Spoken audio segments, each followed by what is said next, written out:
These guys are experiencing telepathy, which is often misdiagnosed as schizophrenia. But it's a Kurt Cobain song right off the top. I'm so happy because the day I found my friends, they're in my head. Kurt Cobain's hearing voices as well, which does not mean he's schizophrenic. It means he is having telepathic conversations because he's a hybrid. And anybody who looked in that guy's eyes knew there was something special about him, right? Shame he didn't make it through that third 9-year cycle, but hey, everything's by design, right? And probably because of that early death, his music is still famous, and hey, everything is by design. So anyway, here's that song. When we come back, I'm going to take a few questions from the Space Chickens, and then we'll wrap up AlienPhotog show number 2. Go check out www.ufozone.ning.com. We got Space Chickens galore there. There are over 100 people signed up, I think, back on the AlienPhotog radio show. Great song there. Kurt, I got friends in my head, too. It's okay, buddy. Consoling a dead guy. I actually talk to dead people, too. I am psychic in the sense that I can talk to dead people. Never had a chat with Kurt Cobain, though. I really don't do a lot of that. It gets a little strange after a while. But anyway, great song by Kurt Cobain. His stuff is literally, I think, on the same level as Shakespeare on many levels, and I say that with all sincerity. And we'll break down some of it and try to understand what Kurt was trying to tell us. He's a difficult one, though. Anyway, full moon tonight, or almost full moon. We've got a little bit of cloud cover where I'm at this point, probably chemtrail cover. Almost certainly chemtrail cover, actually, judging by earlier today. It was a little ridiculous. And speaking of that, I want to remind you that next week we've got Chris Ritter on the show. Chris Ritter of the band Crash out of Denver, Colorado, another local guy, and he wants to talk about chemtrails. And I do too, because they've been absolutely absurd in our area lately. Almost nonstop, almost a daily thing. They really have been. And I don't know if it's like this everywhere, but it's something he is very interested in and passionate about.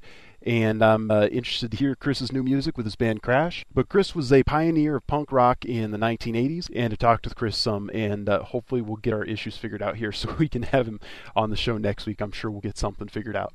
All right, time to go to the AlienPhotog mailbag, which is always quite full. Like I said, email me, guys, alienphotog@gmail.com. I always pick an email or two every week that I read from the Space Chickens and answer people's questions about aliens towards the end of the show. And this week, I'm going to answer an email from Space Chicken Ralph. I love Space Chicken Ralph. Space Chicken Ralph is, I get some people who do not believe me. I don't get much of it anymore. But usually what I get from them is complete nonsense, and they'll ask questions and not want to hear the answer. And Ralph has asked some very, very good questions. Ralph is very observant. And I really like that about him. And Ralph has emailed me many times with questions asking simply this, that, or the other thing. And every time I answer him, Ralph listens to the answers completely, and he takes them in, he makes his own decision, and usually comes down saying it sounds fairly reasonable. But I like Ralph. I like Ralph's feedback, and I do like constructive criticism. So anyway, please email me, guys, alienphotog@gmail.com. If you've ever had experiences with this, or if you're just curious or want to make a new friend who likes to talk about aliens, I'm here for you guys. I like making new friends and meeting people from all over the world. It's something I've just started doing this last couple months. And like I said, I got emails from Egypt and the North Pole yesterday, the day before, something like that. It's all blurred together. But I think that's cool, and I love meeting you guys. So go check out our website, www.ufozone.ning.com. If you're still on live, go check it out. There will still be some people on there at this point without question. Go talk to them and come talk to me there. Anyway, I'll skip ahead a little bit, but Ralph is glad that I lost the gargly voice, and I am too. It feels good to be using my regular voice. It genuinely does. It was kind of a big step for me because, as you know, I like to stay anonymous because I want to keep this normal for my family as much as possible. And being a celebrity is something I've never aspired to be, and I hope to be able to keep my anonymity. But Ralph says, take your time when you speak of actual incidents. Do not assume we have any idea what you're talking about and give better details. The story about the dog sniffing at the invisible aliens still isn't clear in my mind, and I wouldn't have any idea what you were describing if Mrs. Cruz hadn't asked you to clarify a little bit. And she did. That was very nice of her to do, by the way. I need to have her on the show with me because I tend to jump around from topic to topic, but that's good, somebody to kind of ask me for details. And the reason I do that is there's just so much to say, and he's right, I do need to slow down and just tell things one thing at a time. Seems as though this will be something that's around for a while and maybe even expand, and So let me expand a little bit on the story about my dog and the Raelians, as he calls them. He doesn't really say that. We say it for him. You guys probably had that. That's that lack of a sense of humor thing I was talking about. Moving forward. Yeah, the dog, the poor guy, he can smell them. I believe that's how he can sense them.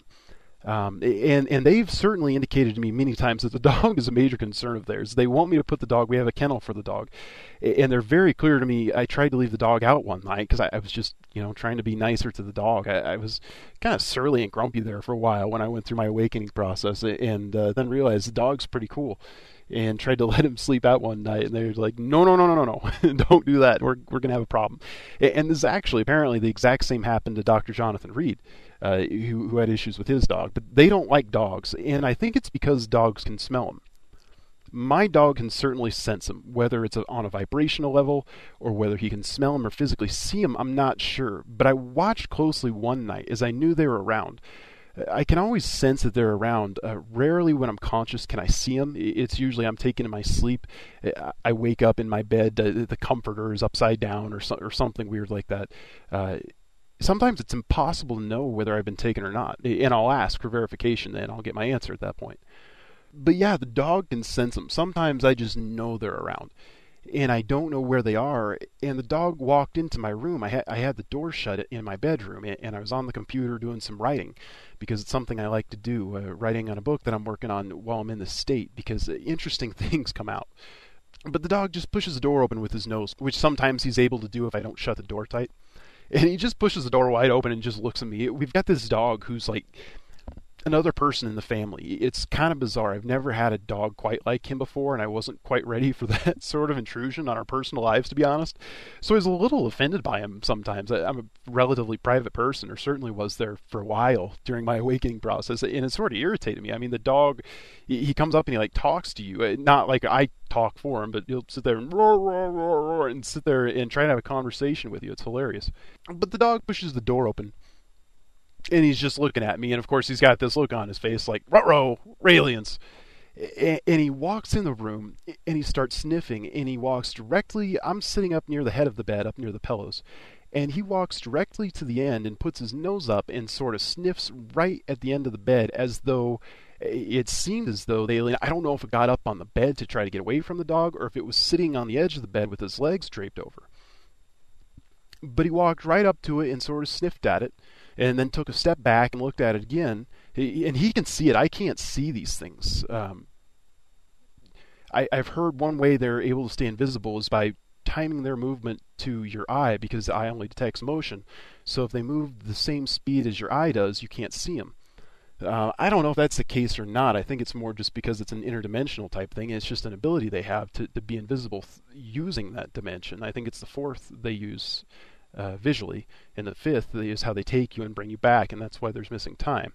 But yeah, he just sat there and he sniffed them, then he kind of stepped back and he looked at it, and then he sniffed again. So I think he can smell them. He might be able to see them or feel them, but he can tell they're there somehow. And after that point, he kind of walked up next to my side, and he sniffed right next to me, probably about 3 feet away. There was obviously something else there.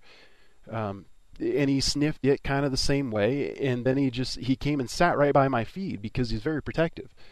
And yeah, that's basically what happened. But the poor dog, he's relling Raelians, or smelling aliens is the dog translation there, all the time. Poor guy. He's a great dog, but the dog's tormented by Raelians, and so it's kind of funny.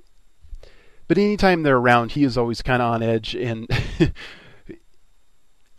gosh, what movie was it my kid had in the other day? It wasn't District 9. I got District 9. What a crappy movie that was, by the way. What a horrible movie. Don't get that if you're interested in this. I should have known better.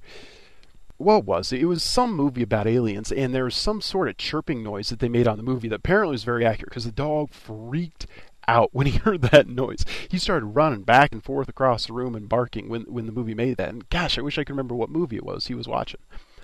It'll come back to me, and I'll mention it next show if I can remember to, which I almost certainly won't, but how frustrating. But anyway, yeah, that's the dog for you, and there's lots of great dog stories, so we'll have to figure out a name for him. I'll leave him anonymous, too. I'm not even saying his real name. It's, I guess, just my thing. We'll call him AlienPhotog Dog. That'll work, right? So AlienPhotog Dog,